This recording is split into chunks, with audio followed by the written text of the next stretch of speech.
আগে আমরা যখন ছোট ছিলাম তখন দুর্গাপুজো মানে মূলত 4টে দিন ছিল, সপ্তমী, অষ্টমী, নবমী, দশমী। शर्म करो, भगवान से डरो। ওরে অবোধ বালক, ওরে পিসির পা চাটা ভাইপো, এখনো পর্যন্ত দুর্গাপূজা মানেই 4 দিন আছে, সপ্তমী, অষ্টমী, নবমী, দশমী।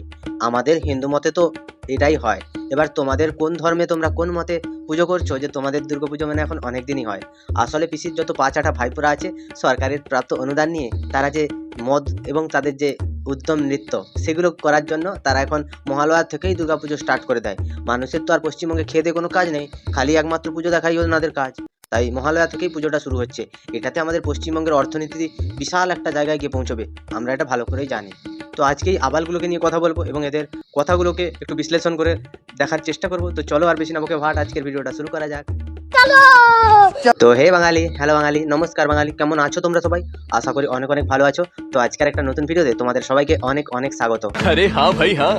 বাংলায় মামাটি মানুষের সরকার 2011 সালে প্রতিষ্ঠা হওয়ার পর থেকে এখন আমাদের সরকারের প্রচেষ্টায়, উদ্যোগে এবং তৎপরতায় যেভাবে আমাদের জীবনের সর্ববৃহৎ উৎসব দুর্গোৎসবের প্রসার আমাদের রাজ্য সরকার ঘটিয়েছে। হ্যাঁ, তার জন্য রাজ্য সরকারকে কি করা উচিত? গলায় মালা দিয়ে চিতায় তুলে দেওয়া উচিত কি? আমাদের এই রাজ্য সরকার এই পুজো, কালচারাল অনুষ্ঠান এবং বিভিন্ন রকমের সাংস্কৃতিক অনুষ্ঠান, বিভিন্ন রকমের মানুষের, যেরকম তৃণমূলের একটা কুকুর মারা গেছে তার জন্য একটা নৃত্য পরিবেশন, বিভিন্ন রকমের এইসব কালচারাল অনুষ্ঠানে আমাদের সরকারের অবদান অনস্বীকার্য। কিন্তু পশ্চিমবঙ্গে মেধাগুলোকে শেষ করার জন্য, পশ্চিমবঙ্গের চাকরিজীবীদের তাদের চাকরি খাওয়াতে এবং পশ্চিমবঙ্গে বিভিন্ন প্রকারে পশ্চিমবঙ্গের মানুষের সর্বনাশ করাতে আমাদের এই সরকার কিন্তু তৎপর হয়ে আছে। পিসি আর ভাইপো মিলে এনারা প্ল্যান করেছে যে হিন্দুদের ইমোশন নিয়ে খেলবে। এরা কখনো কখনো গিয়ে ঈদের চলে যায় ওখানটায় ইফতারি করতে, কখনো চলে যায় মহালয়ার আগে থেকে দুর্গাপূজার উদ্বোধন করতে, কখনো কখনো আবার দেখা যায় যে শিব ঠাকুরের গায়ে মালা ছুঁড়ে ফেলতে।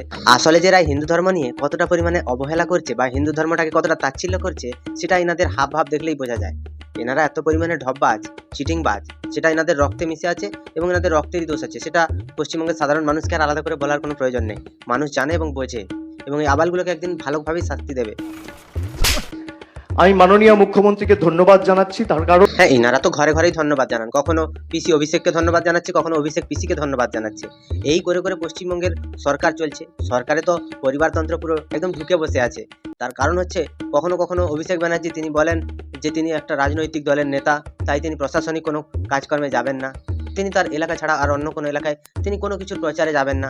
ঝাড়গ্রামের সভা থেকে মুখ্যমন্ত্রী বলেছিলেন এবং প্রতিটা সভায় তিনি অভিষেক ব্যানার্জি উঠে মুখ্যমন্ত্রীকে ধন্যবাদ জানাচ্ছেন। আসলে যে ধন্যবাদটা কিসের জন্য জানাচ্ছেন সেটা আমাদের জানা নেই। পশ্চিমবঙ্গে মহালয়ার দিন থেকে দুর্গাপুজো চালু, এটা কোন ধরনের বা কোন শাস্ত্রে লেখা আছে সেটা অন্তত আমাদের জানা নেই। তাহলে আগে আমাদের শাস্ত্র ভুল পড়ানো হয়েছিল। মুখ্যমন্ত্রী তো হিন্দু ধর্মে অনেক বিজ্ঞ, তাই তিনি ধর্ম বিষয়ে অনেক কিছু জানেন, তিনি অনেক কিছু শিখেছেন, তাই তিনি হয়তো ভালো বুঝে এই মহালয়ার আগে থেকে দুর্গাপুজো চালু করে দিয়েছেন। इसकी माँ का भोला चेहरा। এখন মহালয়ার সাথে সাথেই রাস্তায় লোকজন নেমে পড়ে, ঠাকুর দেখতে প্যান্ডেলে প্যান্ডেলে যায়, দুর্গাপুজোর আনন্দ উপভোগ করে। এবং তার সাথে সাথে বাংলায় যত ক্লাব রয়েছে প্রত্যেকটা ক্লাবকে প্রায় রাজ্য সরকারের এই অর্থনৈতিক প্রতিকূল অবস্থার মধ্যেও তিনি প্রত্যেকটা ক্লাবকে 1,10,000 টাকা করে সাহায্য সহযোগিতা করেছেন, বাঙালির সর্ববৃহৎ উৎসবের প্রসার ঘটিয়েছেন। আমি তাকে ধন্যবাদ জানাচ্ছি, কৃতজ্ঞতা জানাচ্ছি।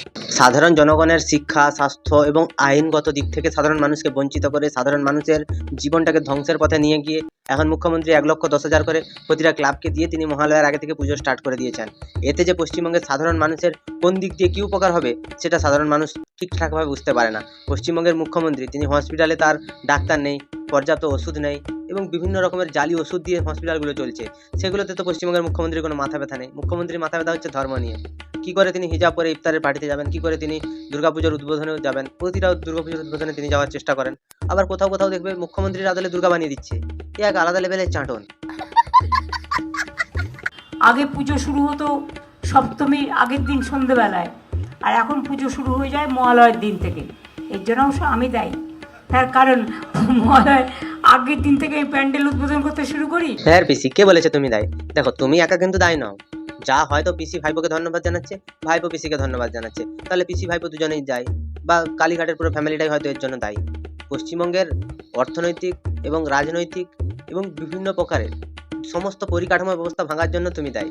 তুমি মানো আর না মানো, শিক্ষা ব্যবস্থাটাকে ধ্বংস তুমিই করেছো। কারণ সিপিএমের আমলে শিক্ষার হার এতটা পরিমাণে ছিল যে পশ্চিমবঙ্গ একটা আলাদা দিশা দেখাচ্ছিল, পশ্চিমবঙ্গের ছেলেমেয়েরা একটা আলাদা জায়গায় যাওয়ার চেষ্টা করছিল।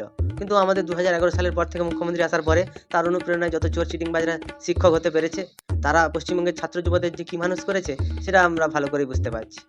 এর জন্য সব কিছুর জন্য তুমি দায়ী।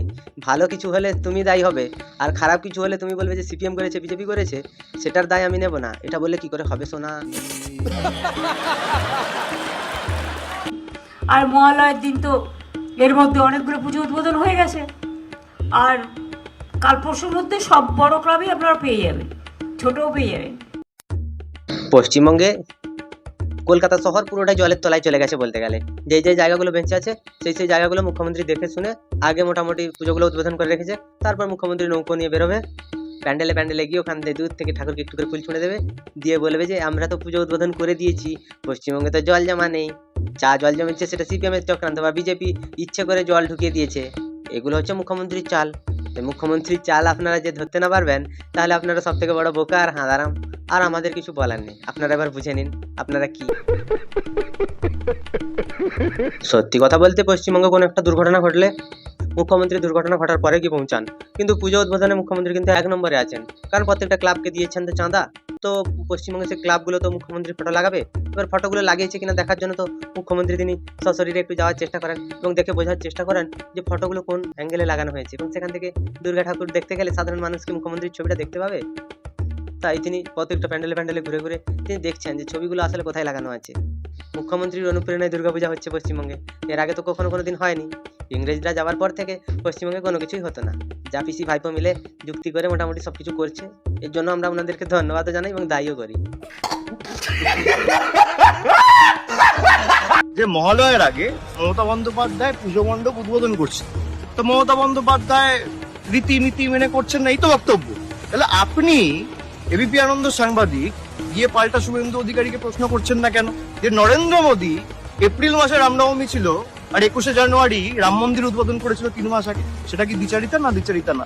তার মানে এখানে অভিষেক ব্যানার্জি বলতে চাইলো যে নরেন্দ্র মোদী রামনবমীর উদ্বোধন করেছিলেন যে 1 মাস আগে থেকে, তো সেটার জন্য মুখ্যমন্ত্রী মমতা ব্যানার্জি এই মহালয়ার আগে থেকে পুজো উদ্বোধন শুরু করে দিলেন। তাহলে এখানটায় যে মুখ্যমন্ত্রী তিনি যে বিধানসভায় দাঁড়িয়ে বলেছিলেন মোদী চোর, বিজেপি চোর, তাহলে কি মুখ্যমন্ত্রী নিজেকে সেটা চোর বলেছিলেন? কারণ বিজেপি যা করবে সেটা যদি তৃণমূল সরকার করে, তাহলে বিজেপি যদি চোর হয় তাহলে তৃণমূলও তো চোর, তো সেটা নিজের মুখে একটু স্বীকার করে নিলেন। তাহলে এই যে কয়লা, গরু, বালি সবকিছু এই যে চুরি হচ্ছে, সেগুলোর জন্য দায়িত্ব মাত্র আমাদের ভাইপো আর পিসি। তো এগুলো তো সাধারণ ব্যাপার। পিসি ভাইপো মিলে মোটামুটি 2 বছর বয়স থেকে যা রাজনীতি শুরু করেছে, তো পশ্চিমবঙ্গের মানুষের ওষ্ঠাগত অবস্থা। মমতা ব্যানার্জি তো একদিন আগে করছে, নরেন্দ্র মোদী 3 মাস আগে করেছে। ক্ষমতা আছে প্রশ্ন করবে যে ভারতবর্ষের প্রধানমন্ত্রী এপ্রিল মাসে রামনবমী থাকার কারণে 3 মাস আগে যাতে ফলটা ইলেকশনে পাই, রাম মন্দির উদ্বোধন হয়েছিল কবে? 21 না 22শে জানুয়ারি? 22শে জানুয়ারি। আর রামনবমী ছিল এপ্রিল মাসের 3rd উইক।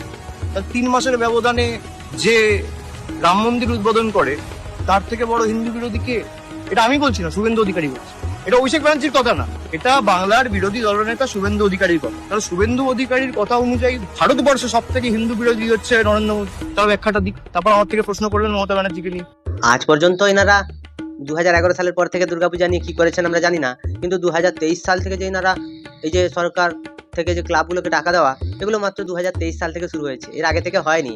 অভিষেক ব্যানার্জি তিনি জানেন কিনা জানি না, বা তার নাবালকে কেটেছে কিনা সেটা আমরা জানি না। 2023 সালের পরে রাজ্য সরকার টাকা দেওয়া শুরু করে, মাত্র 3 বছর হলে টাকা দিচ্ছে।